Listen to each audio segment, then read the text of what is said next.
Salut, c'est Morito. Aujourd'hui, je vous ai préparé un petit tuto afin de vous apprendre à étaler un papillon. La chose est plutôt simple mais très délicate et il va falloir faire preuve de minutie, chose que je ne sais pas faire d'habitude. Mais vous inquiétez pas, c'est donné à tout le monde. Pour ce faire, on a besoin de polystyrène, d'épingles, de papier cristal, une pince de précision et d'un petit outil que j'ai fait maison avec un petit bout de bois et une aiguille que j'ai recourbée afin de pouvoir tirer les ailes du papillon. Il faut faire très attention parce que ça se casse plutôt facilement. Donc vaut mieux prendre le temps de le faire que de se précipiter. Je vous laisse avec la suite.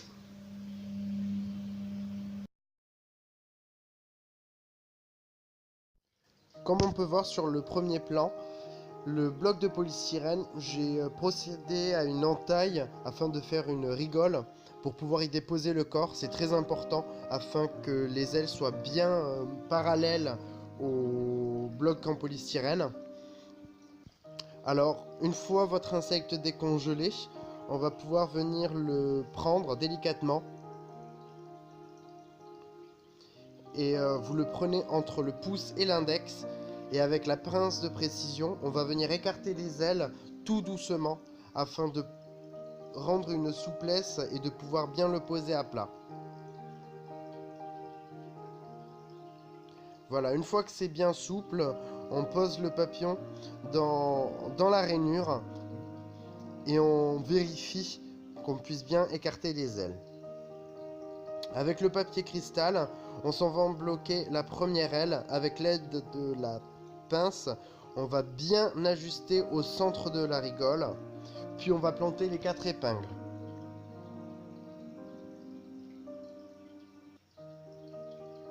Vous pouvez en rajouter une 5e sur le côté gauche afin de bien tendre le papier cristal. Là, une étape un peu délicate qui va être à mettre le papillon complètement à plat sans que l'autre côté ne bouge. Puis on va planter les 4 épingles comme de l'autre côté.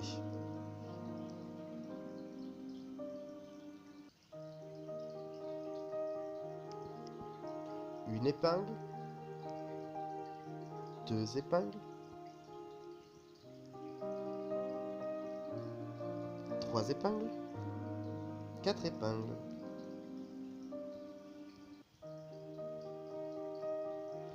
Voilà, on va pouvoir travailler dessus avec mon outil à aiguille courbée.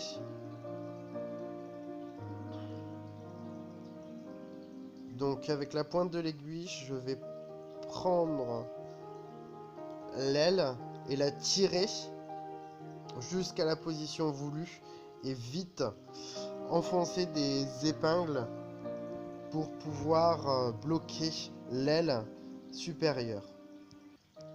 Là, l'écartement me plaît plutôt bien, donc je vais procéder directement à l'écartement, mais j'en ai pas besoin, donc je vais directement planter mes aiguilles.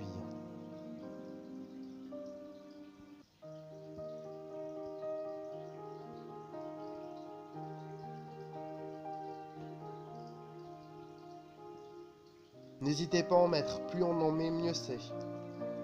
Il faut que l'aile soit entièrement bloquée.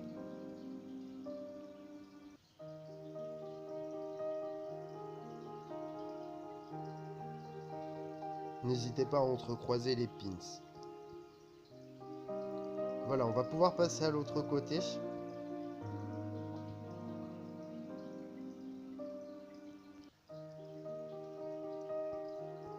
Et récupérer l'aile supérieure et la positionner dans le même angle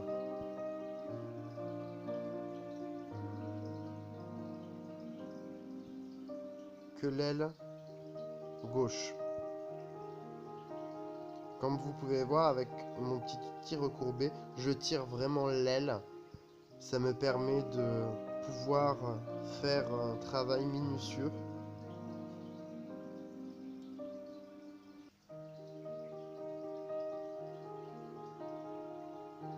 n'hésitez pas à appuyer légèrement mais fermement sur l'aile pour ne pas qu'elle bouge.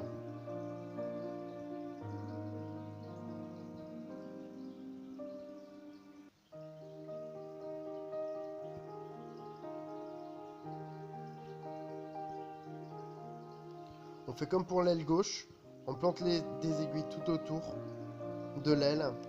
Il ne faut surtout pas piquer dans l'aile, sinon ça va faire un trou et ça va l'abîmer.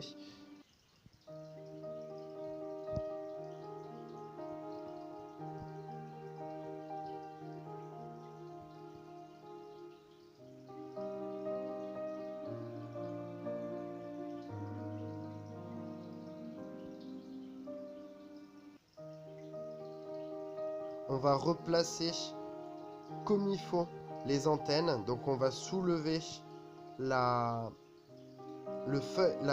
feuille de papier cristal pour coincer l'antenne sous celui-ci. Puis on va y placer un pins.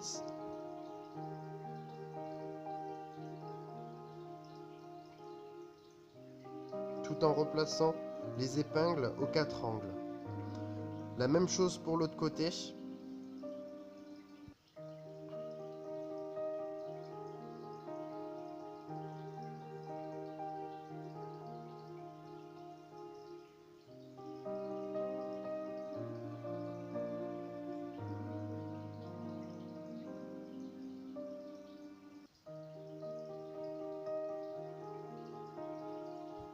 Et on replace les épingles tout autour. J'en ai piqué plusieurs, plus de 4, afin de bien me maintenir mon papier cristal bien à plat. Et pour ne pas que les ailes ne se décollent et prennent une forme que je ne souhaite pas. Et voilà le résultat.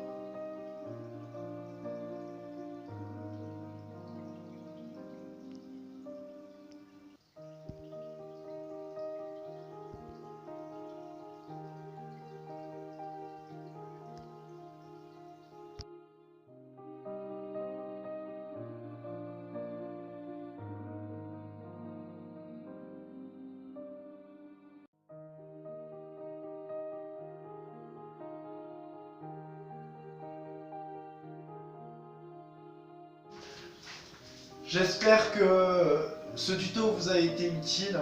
Si jamais vous avez des questions, n'hésitez pas à me poser votre question en bas en commentaire ou bien me joindre sur ma page Facebook qui est Paimorito.